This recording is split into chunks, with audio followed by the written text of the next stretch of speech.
Hiroe ni ndege wa jinasi Phynocopritas, jinasi pekee ya familia ya Phynocopritidae.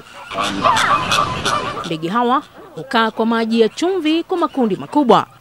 Wana miguu mirefu na shingo ndefu na nyembamba.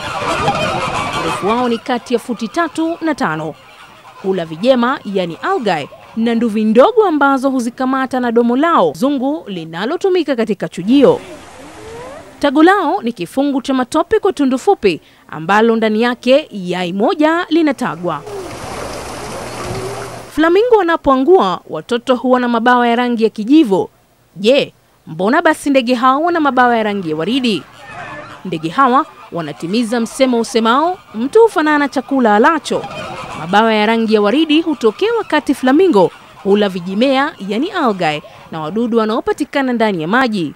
Chakula hicho kina virutubisho vya beta carotene. Virutubisho hivyo ndivyo vilivyo na rangi za waridi na nyekundu. Beta carotene pia hupatikana ndani ya mimea mingi kama vile nyanya, mchicha, malenge, viazi vitamu na karoti. Mfumo wa utumbo wa ndege hao huchukua rangi inayopatikana ndani ya chakula na kuchanganyikana na mafuta yanayotengeneza mabawa mapya. Mafuta hayo ndiyo hufanya rangi ya mabawa kubadilika na kuwa waridi.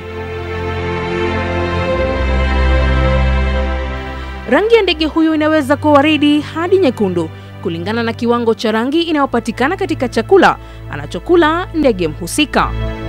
Viwango vya carotenoid katika mimea inayoliwa na flamingo hutofautiana katika sehemu mbalimbali kote duniani.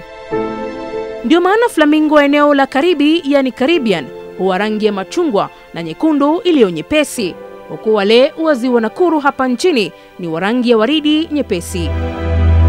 Ikiwa ndege hawa wataacha kula chakula kilicho na carotenoid, mabawa mapya yatachipuka, yatakuwa na rangi ya kijivu. Aha, sasa wajua.